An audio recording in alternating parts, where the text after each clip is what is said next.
오늘도 예배를 사모하여 주의 성전을 찾아주신 모든 성도님들과 또 영상으로 예배드리는 모든 성도님들을 주님의 이름으로 환영하고 축복합니다. 오늘도 예배를 통하여 우리에게 은혜와 사랑을 부어주실 하나님께 감사하는 마음으로 전심을 다해 드리는 예배가 되기를 소망합니다. 우리 그렇게 기대하는 마음으로 일주일간 잘 살아내셨는지 우리 사랑하는 성도님들 서로 얼굴을 보면서 사랑합니다, 축복합니다 한번 인사 나누겠습니다. 사랑합니다, 축복합니다. 날씨가 이제 더 쌀쌀해지고 있습니다. 우리 성도님들 건강 잘 챙기시고요. 제가 이 말할 입장은 안 되지만 한번 해보니까 건강이 중요합니다. 우리 성도님들 감기 걸리지 않게 건강 잘 지키시고, 아울러 이제 연말입니다. 많이 또 부선하고 또 분주한 가운데 있지만 신앙도 잘 지키셔서 한 해의 마무리를 은혜 가운데 잘 이루어내시기를 축복합니다. 지난 시간 우리는 느헤미야 10장 말씀을 통해서 하나님 앞에서 새로운 결단을 하는 이제 이스라엘 공동체의 모습을 보았습니다.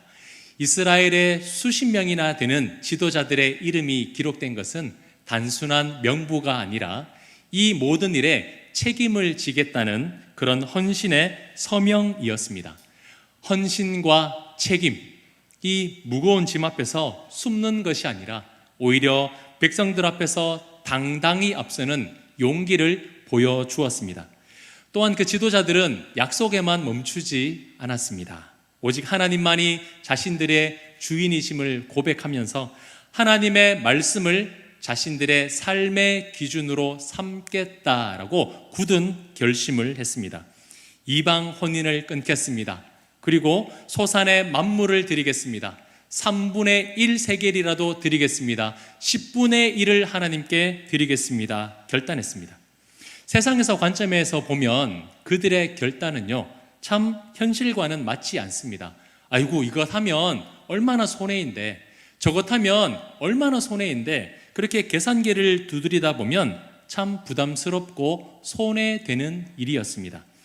하지만 그들은 자신들의 주인은 하나님이시며 자신들의 삶을 채우시고 공급하는 분도 하나님이라는 사실을 번복하거나 물러서지 않고 단호하게 결단했습니다.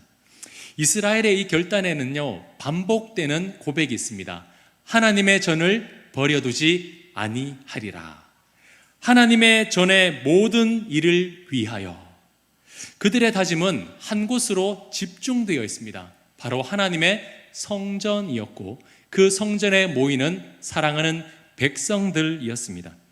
사랑하는 성도님들, 이것이 바로 느헤미야 시대에 있었던 영적 갱신이고 오늘 우리에게 주시는 하나님의 말씀임을 믿습니다. 하나님은 우리가 오직 하나님만을 주인으로 모시고 하나님의 집을 소중하게 생각하면서 말씀을 기준으로 살아가기를 원하십니다. 하나님께서 이런 이스라엘이 돌아오기를 얼마나 기다리셨겠습니까? 이스라엘이 결단하고 하나님 앞에 돌아오고 하나님의 말씀대로 살아낼 때에 하나님은 너무나 기뻐하셨을 겁니다. 이제 우리는 10장을 넘어서 11장으로 들어가려고 합니다. 느헤미야 10장이 언약의 서명과 결단이었다면 이제 이 11장은 서명 위에 세워지는 실제적인 신앙의 삶을 보여주고 있습니다. 하나님의 전을 버려두지 않겠다라고 결단한 그 사람들이 어떻게 예루살렘을 다시 하나님의 살아있는 예배 드리는 도시로 세워나갔는지 오늘 말씀을 통해서 함께 나누어 보기를 원합니다. 자, 사랑하는 성도님들, 지금 이스라엘의 상황을 보면 무너진 성벽은 재건되었습니다. 하지만 성벽으로서의 기능은 갖추지 못하고 있습니다. 왜냐하면 예루살렘에 머무는 사람들의 숫자가 너무나 적었기 때문입니다. 인구가 적다 보니까 성벽을 지켜낼 수도 없고 수도로서의 기능도 감당하지 못하는 거예요. 이미 이 부분은 앞선 7장에서 함께 살펴보았는데요. 느헤미야 7장 4절 말씀을 우리 함께 화면을 보면서 읽어보겠습니다. 그 성읍은 광대하고 그 주민은 적으며 가옥은 미처 건축하지 못하였음이니라. 아멘. 자, 사람들이 적다 보니까 이제 예루살렘 성 안으로 거주해야 하는 주민들을 모집하는 그 과제가 남아 있습니다. 사람이 모여야 성벽을 지켜내고 사람이 모여야 수도로서의 기능을 감당하지 않겠습니까? 자, 우리는 보통 수도에서 사는 것을 로망이라고 생각해서 아이고 서로 가려고 할 텐데 왜 예루살렘에 가지 않을까라고 생각하겠지만 당시 상황은 완전히 반대였습니다. 오히려 예루살렘으로 가는 것을 꺼려하고 예루살렘으로 가는 것을 망설였습니다. 왜냐하면 이 일단 거주하고 있던 집을 떠나야 했습니다. 하던 생업도 멈추어야 했고요. 성벽 재건에 집중한 나머지 지금 예루살렘에는 살 집이 부족했습니다. 새로 지어야 했던 겁니다. 자, 그리고 언제 대적들이 공격해 올지 모르는 불안한 상황이 계속되었기 때문에 이 예루살렘에서 산다는 것은 생각보다 쉬운 결정이 아니었습니다. 오늘처럼 신도시에서 살면 정부에서 지원금이나 어떤 정착할 수 있는 혜택을 주느냐 그런 것도 없었어요. 오히려 예루살렘에 들어와서 산다는 것은 누리고 있던 모든 것을 포기해야 하는 상황이었다라는 겁니다. 자, 그런데 놀라운 것은요, 이러한 불이익과 희생을 감수해야 하는 상황에서 자원하여 예루살렘에 들어오기를 결단한 사람들이 있었다라는 겁니다. 자, 먼저 오늘 본문 1절 말씀을 보시면 백성의 지도자들은 예루살렘에 거주하였고 라고 말씀합니다. 첫 번째로 예루살렘에 거주하기로 자원한 사람들이 누구입니까? 지도자들이었습니다.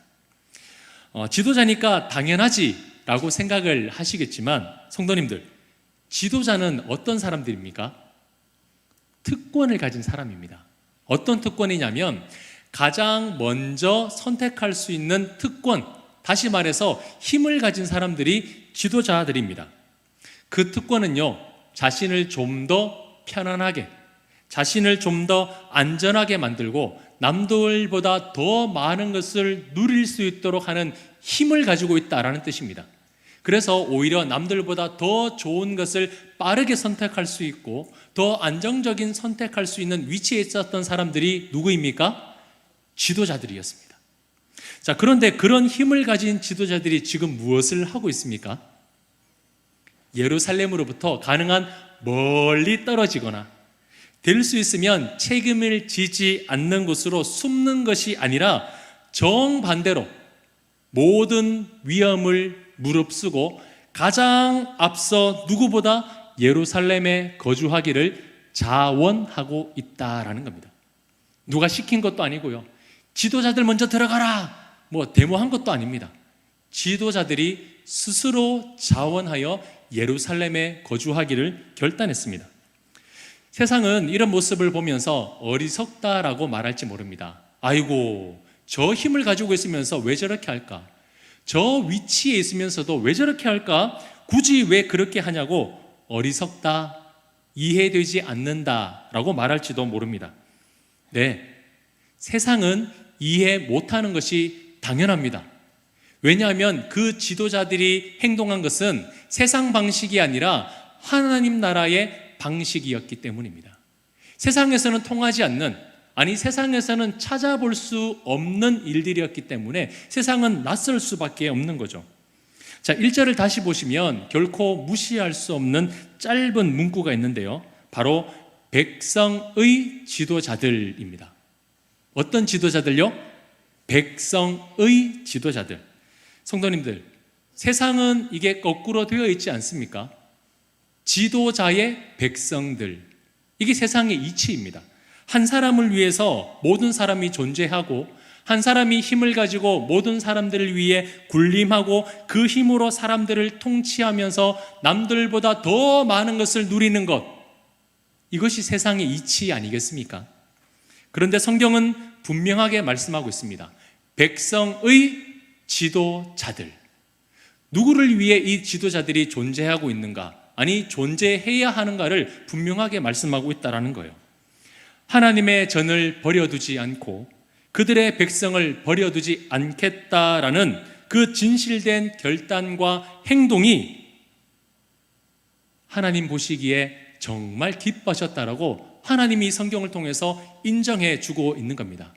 그래서 그들의 지도자들은 자기 배만 불리고 자기 이익을 먼저 생각하고 자기가 하고 싶은 대로 했던 지도자들이 아니라 하나님의 전을 버려두지 아니하고 하나님의 백성을 버려두지 않았던 백성의 지도자들이었다라고 하나님께서 인정해 주고 계시는 겁니다.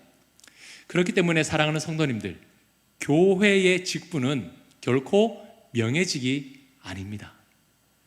계급이 아니에요. 누구 밑에 누구 밑에 누구가 아니라 교회는 섬기는 일에 따라서 책임과 의무를 나누는 것이 바로 직분입니다. 위치가 아니라 책임과 의무에 따라서 세우는 것이 직분이라는 거예요. 내가 목사인데 가만히 있으세요. 내가 장로인데, 안수 집사인데, 권사인데 함부로 하지 말고 가만히 있으세요. 교회에서는 절대 그런 일이 있을 수 없습니다. 왜냐하면 교회는 계급이 없기 때문이에요.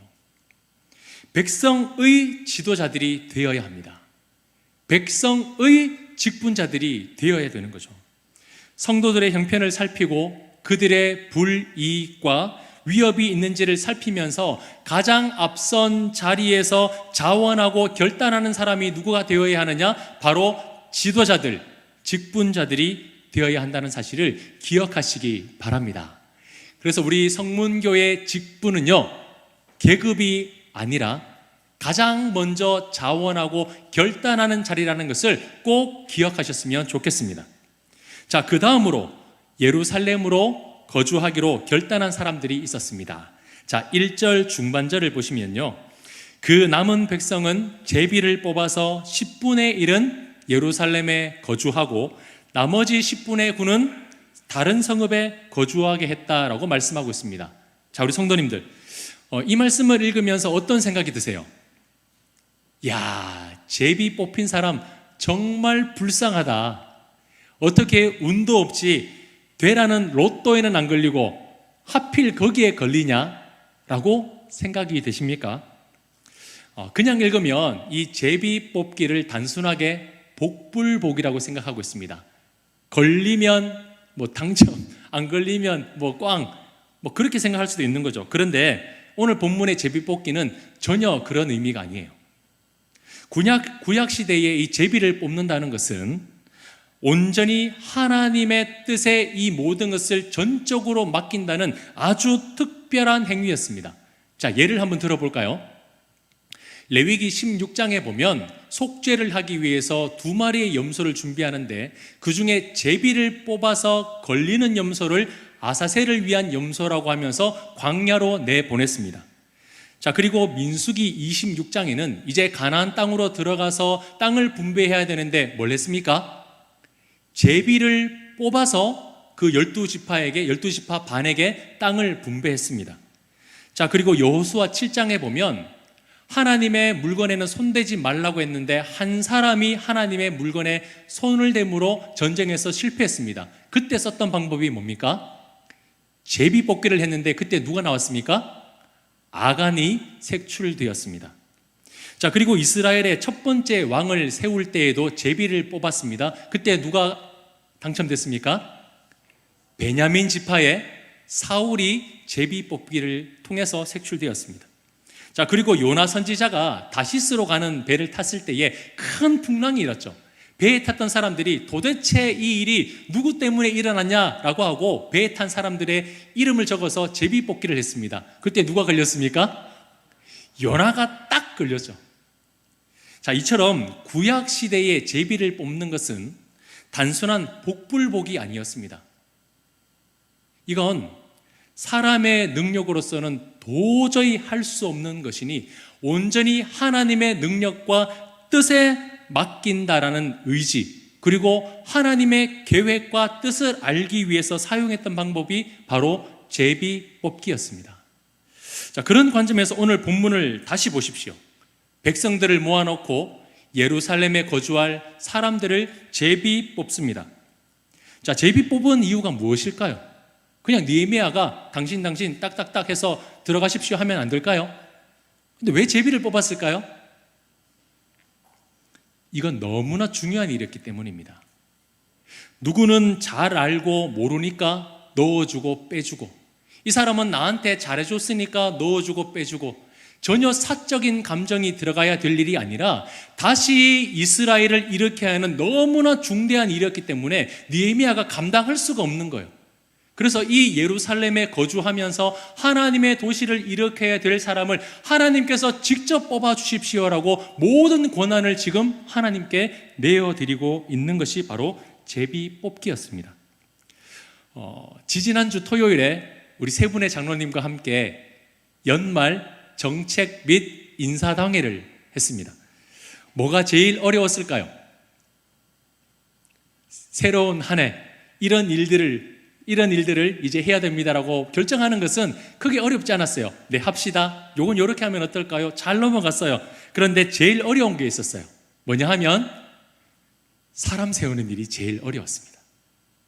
어려운 이유가 무엇이었냐면 우리 성문교회 모든 성도님들이 모두 다 잘하시고 모두 다 훌륭하시는데 그 중에서 몇 사람만 뽑아야 되기 때문에 제가 너무나 힘든 거예요. 아멘이십니까? 사람 없어서 어려운 게 아니라 너무 잘하시는데 그 중에 뽑기가 힘들어서 어려웠다는 거예요. 믿으시기 바랍니다. 네. 2026년에 이 직분을 누가 감당했으면 좋을까? 이 성도님이 이 일을 하실 수 있을까? 저 성도님이 저 일을 하실 수 있을까? 맡겨드리면 잘하시겠지만 하시겠나? 여러 가지 생각이 많이 드는 거예요. 제가 오늘 본문을 묵상하는데 인사당회 때 제비 뽑기 하면 정말 좋겠다는 생각이 너무나 많이 들었습니다. 하나님 좀 뽑아주십시오. 이 100여 명이 넘는 성도님의 이름을 다 적어놓고 이 직분 제비 뽑아서 정하고 이 직분 제비 뽑아서 정하면 너무나 좋을 것 같더라고요. 그런데 그렇게 할 수 있을까요? 안타깝지만 그렇게 할 수가 없는 거예요. 왜냐하면 오늘날은 이 성경에서 말씀하는 제비 뽑기의 효력이 사라졌기 때문입니다. 구약 당시에는 대부분 하나님께서 직접적으로 역사하셨어요. 직접적으로 선지자를 통해서도 하겠지만 직접적으로 말씀하시고 직접적으로 심판을 내리셨습니다. 그런데 이제 중보자 되시는 예수 그리스도께서 오시는 신약 시대에는 오직 완성된 계시인 말씀을 통해서 그리고 하나님 예수님의 요청에 의해서 하나님께서 보내주신 성령을 통해서 하나님의 뜻을 분별하게 하셨기 때문에 사람이 뽑는 제비는 효력이 없고 말씀과 하나님께서 주시는 은혜에 의해서 모든 것이 결정되게 만들어 주셨습니다. 그렇기 때문에 오늘날 하나님 뽑아주십시오 하고 제비 뽑는 것은 성경적으로 맞지 않습니다. 그렇게 할 수가 없는 거예요. 아무튼 이 1절에서 이 제비 뽑힌 10분의 1은요 아이고 불쌍하다 어떻게 저렇게 뽑혔냐라고 재수없는 사람이 아니라 이 어려운 상황을 극복하여 공동체를 회복할 이 너무나 중요한 일에 하나님께서 직접 선택한 사람들이었습니다. 재수 없는 사람이 아니라 하나님께서 고르고 뽑아주신 특별한 사람들이었다는 거예요. 왜 선택받았는지 구체적인 기준은 알 수 없습니다. 다 하나님의 주권이에요. 하나님이 그 사람을 뽑은 거죠. 분명한 것은 이 사람들은 현재 하나님의 일을 위해서 꼭 필요한 사람들이었다는 겁니다. 저는 이 1절을 묵상하면서 은혜가 되는 것이 이 지도자들이 자원하여 예루살렘에 거주했다는 것도 너무나 대단한 일이지만 이 제비 뽑힌 10분의 1의 사람들이 하나님 앞에 순종했다라는 겁니다. 자, 성경을 보십시오. 뽑혔습니다. 그러면 그 다음에 나오는 반응이 뭘까요? 왜 접니까? 저는 지금 잘 살고 있는데요. 저는 하는 일도 있는데요. 그런데 굳이 왜 이곳에 와서 고생을 해야 됩니까? 저 말고 다른 사람 보내세요. 라는 말씀이 없습니다. 하나님께서 직접 선택하시고 뽑힌 그 10분의 1에 그 사람들은 온전히 순종했다라는 겁니다. 무슨 일을 하다 보면 같이 할 때는 별 말이 없습니다. 나도 하고 당신도 하면 별 문제 없어요. 꾹 참고 함께 합니다. 그런데요, 나와 당신이 다른 순간 삐그덕거리기 시작합니다. 왜 나는 이걸 해야 되고 저 사람은 안 하지? 왜 나는 더 힘든데 저 사람은 왜 더 편하게 있지? 그런데 성도님들, 주님의 일은요, 하나님께서 아무 사람을 통해서 하시지 않습니다. 내가 더 힘들고 더 많은 일을 합니까? 이건 하나님께서 그 사람을 필요로 하시기 때문입니다. 여러분, 그 관점에서 우리는 이 직분을, 사명을 받아들여야 됩니다. 많고 많은 사람들 중에 왜 나일까? 아이고, 왜 나만 이렇게 할까? 여러분, 그 생각에서 하나님께서 제비를 뽑아 나를 많은 사람들 중에서 고르고 뽑아 이 일을 맡겨주셨다라고 믿으시기를 바랍니다. 그게 바로 우리가 하나님의 사명과 하나님의 일들을 감당하는 직분자의 자세입니다. 하나님은 아무나 들어쓰시지 않아요. 100명이면 100 다 하면 좋을 것 같지만 그렇지 않더라고요. 성경에서도 하나님께서 많은 사람들 중에 고르고 뽑아서 하나님의 일들을 하시는 경우가 많이 있습니다. 기드온의 300용사, 수만 명의 사람들이 돌아갔습니다. 그 가운데에 300명만 사람이 남아서 하나님께서 사용하셨어요.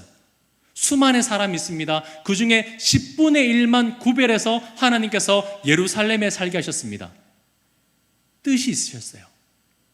다 해도 좋지만 다 하는 것보다 이 사람이 이 일을 하면 더 좋았겠다라는 하나님의 뜻이 있었다라는 겁니다. 하나님께서는 그 10분의 1을 선택하는 것으로 끝나는 것이 아니라 그 10분의 1이 나머지 9를 감당할 수 있는 능력을 주시는 분이라는 것을 믿으시기 바랍니다. 10분의 9를 돌려보냈다, 이 말은 10분의 9만큼의 능력을 주시겠다라는 거예요. 10명이 할 수 있는 일, 1명이 감당할 수 있는 힘을 주시겠다는 겁니다. 우리가 그런 믿음 없으면 하나님의 일을 할 수가 없어요. 제비 뽑히지 않은 10분의 9 중에서 아싸 하고 기쁘게 돌아간 사람이 있을지도 모릅니다. 근데 제가 성경을 묵상하는 가운데 이런 사람들도 있을 것 같아요. 하나님, 저를 좀 뽑아주시죠. 저를 좀 보내주시죠. 제가 그 가운데 가서 정말 하나님의 일을 해드리고 싶은데 왜 저를 뽑아주시지 않았나요? 이런 사람들이 없었을까요? 저는 있었을 것이라 생각합니다. 지도자들이 자원하여 예루살렘에 거주하기로 결단했습니다. 이어서 제비로 뽑힌 10분의 1의 사람이 기꺼이 예루살렘에 머물기로 결단했습니다. 자, 이것만 해도 놀라운 일인데요, 더 놀라운 일이 일어납니다. 자, 2절 말씀 우리 함께 화면을 보면서 읽겠습니다. 시작. 예루살렘에 거주하기를 자원하는 모든 자를 위하여 백성들이 복을 빌었느니라. 아멘. 제가 조금 전에 그렇게 말씀드린 근거가 여기에 있어요. 제비 뽑히지 않은 사람들 중에 제가 예루살렘에 남겠습니다라고 자원하는 사람들이 있었습니다. 그 사람들의 숫자는 정확하게 나와 있지 않지만 많은 사람들이었다라고 추정할 수가 있습니다. 누가 시키지도 않았어요. 강요하지도 않았습니다. 옆구리 쿡쿡 찔리면서 눈치 주지도 않았어요.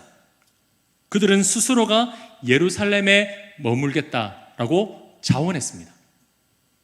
불이익을 당하고 고통스럽고 불안한 삶을 살아가야 하는 그 자리에 자원했다라는 거예요.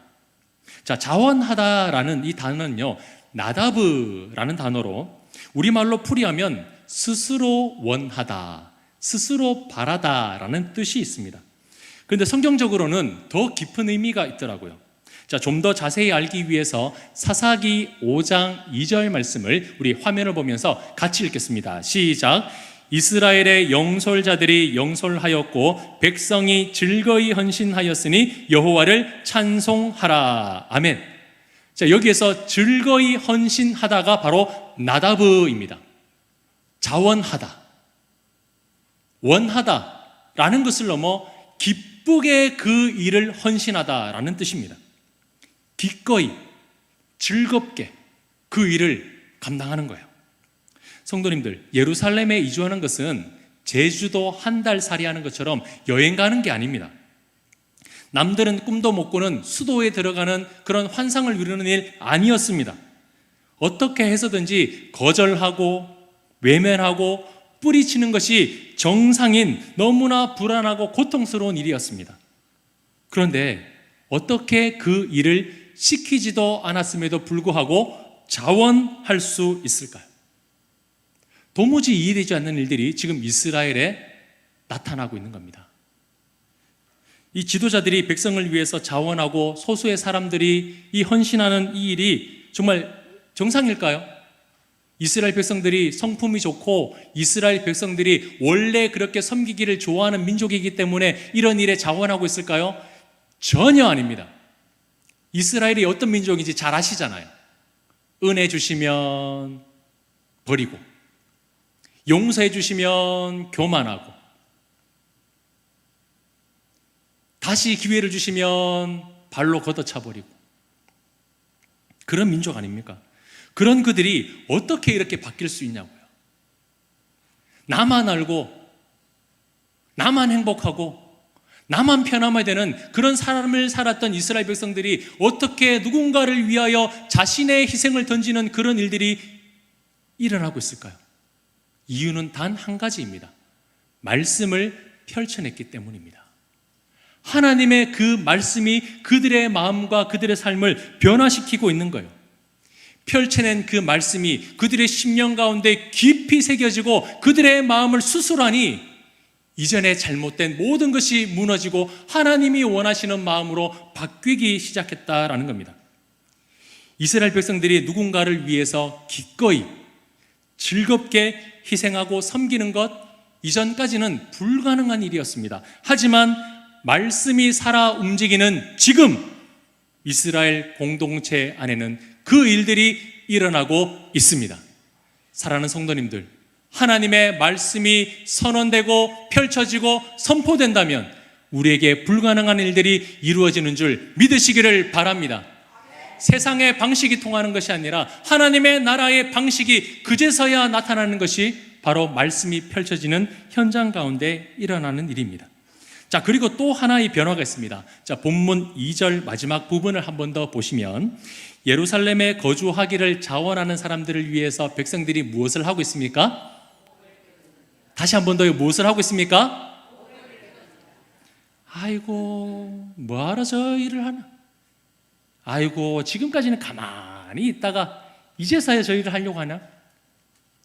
비난하고 비방하고 손가락질하는 것이 아니라 복을 빌어주었습니다. 여러분, 이 복을 빌어주다라는 단어에는 무릎을 꿇다라는 의미가 담겨 있습니다. 자신의 무릎을 꿇고 진심으로 그들의 섬김과 헌신에 감사의 표현을 하고 있는 겁니다. 하나님께서 그들에게 축복하시기를 구하고 있는 거예요. 지금 이스라엘은 지도자들과 하나님이 선택하신 10분의 1의 사람들을 위해 자원하는 사람들을 향해서 축복하고 있습니다. 고맙다고, 대신해서 이 어려운 일들을 감당해줘서 감사하다고, 당신이 하는 그 일에 하나님이 함께 하시기를 축복하고 있습니다. 여러분, 너무나 성숙하고 아름다운 마음 아닙니까? 누군가를 위해서 기꺼이 섬기는 희생이 있고 그 희생을 받는 사람들은 감사의 표현을 하는 것, 이것이 바로 하나님 나라의 공동체의 모습입니다. 시기하고 질투하고 멸시하고 깎아내리고 그런 게 아니라 그 섬기는 모습에 감사합니다. 고맙습니다. 너무나 귀합니다. 너무나 아름답습니다. 그 헌신에 대해서 격려해주고 있는 겁니다.